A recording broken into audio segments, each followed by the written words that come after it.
I think it's time to have a conversation about Lakers forward Kyle Kuzma. Now, to be fair to Kuzma, he's only 5 games into his season. The Lakers are 7-2. But I'm noticing some bad signs from Kuzma early. First off, he's shooting 20% from the three-point line. That's absolutely awful, especially when you play in a system alongside Anthony Davis and LeBron James, because a lot of their games, especially LeBron, is penetrate and kick, and Anthony Davis is give me the ball in the post and I'm going to kick out the shooters when open.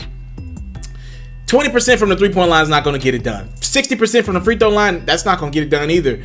39% from the field, and be honest with you, that's not going to get it done either for Kyle Kuzma. He has to be better than this. He's averaging about 10 points a game, 4 rebounds a game. I'm not worried about the rebounds because usually he's on the court with AD, Dwight, or JaVale McGee. I'm fine with the rebounds. That is what it is. The 10 points, I would rather they be a more efficient 15 points. That's just me personally. But I am concerned about Kyle Kuzma, and I did a video on this a few weeks ago before the season started, but I never posted it. So I seem like a hypocrite right now, or I seem like I'm talking in retrospect, but I'm not. I said, Kyle Kuzma have been making some interesting decisions to me this summer, and it doesn't always align, but more times than not, these things do align.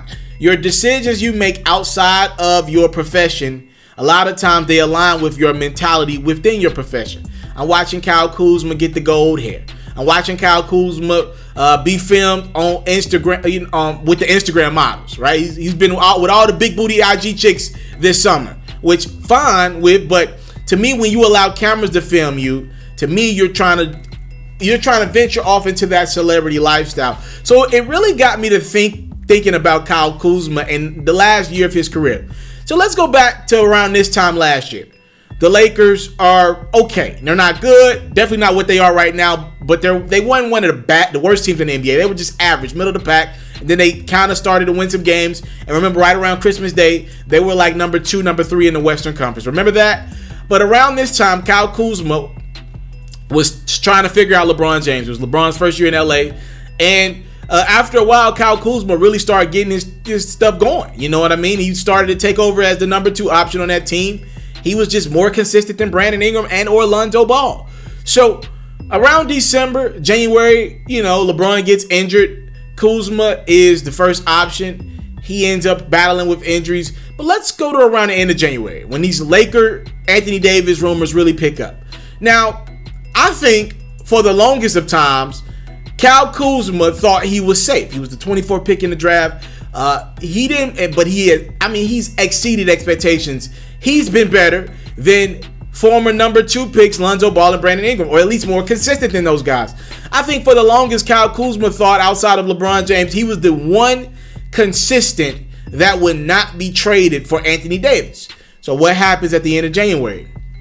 We start to hear Magic Johnson get frustrated with his trade communication with Dale Demps of the Pelicans, right? So Magic starts throwing out anything but LeBron, and it gets crazy. And we did hear rumors of a trade package that's centered around Kyle Kuzma and the Lakers picks. And, with that trade scenario, I believe the Lakers would have been able to keep maybe Lonzo and Josh Hart. I think that's how that would have worked. But it's one of those things where Magic made it clear, and I just saw him say this in an interview with Undisputed a couple weeks ago. Everybody but LeBron James was on the table for Anthony Davis around that February trade deadline. The Lakers are going to do everything they could to salvage that season last year. It failed.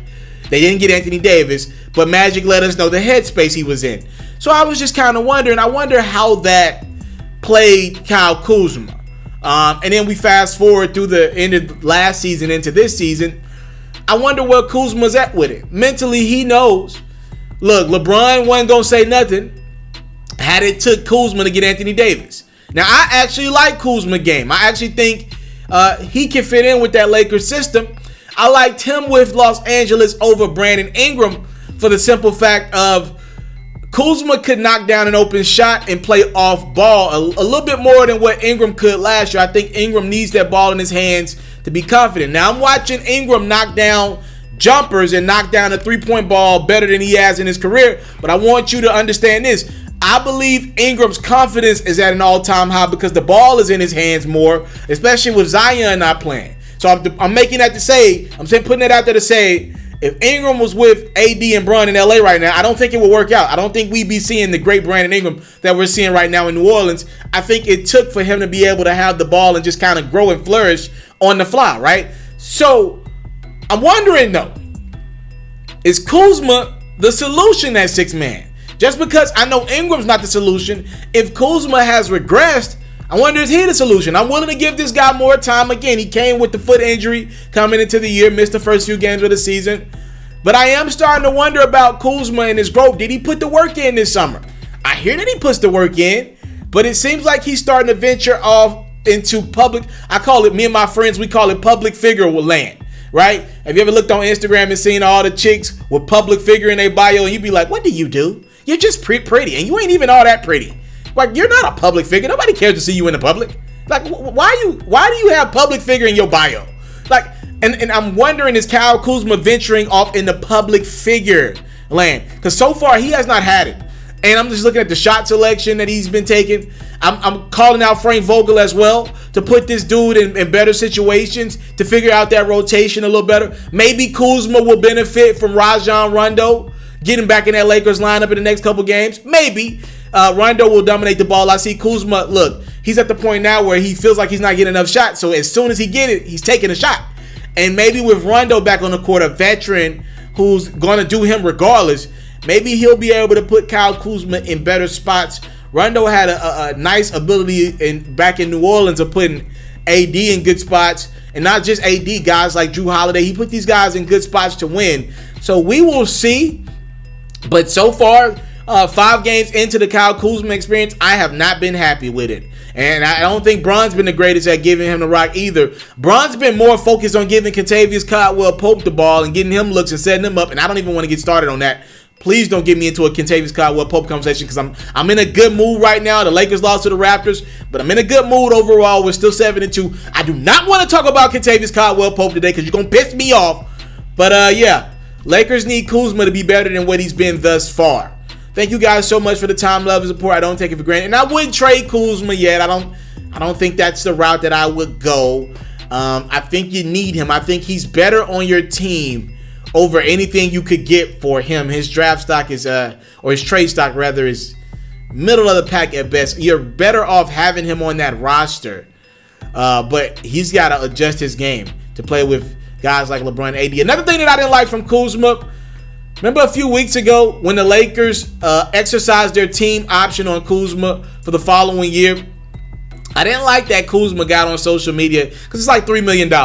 And Kuzma got on Twitter and he was like, yay, I'm rich, $3 million, yay. I didn't like that. Like, yo, yeah, actually, if you make $3 million in a 1 year, you're actually a part of the 1% in this country. You're a rich man, sir. Like, let's not frown upon $3 million just because you're not making the $80 million like your peers or the $100 million like some of your peers. Like, let's not frown on $3 million. And I want to put this out in the atmosphere.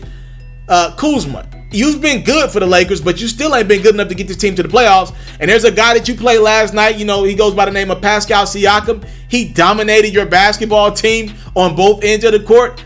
And he dominated you and y'all match up. Let's be clear.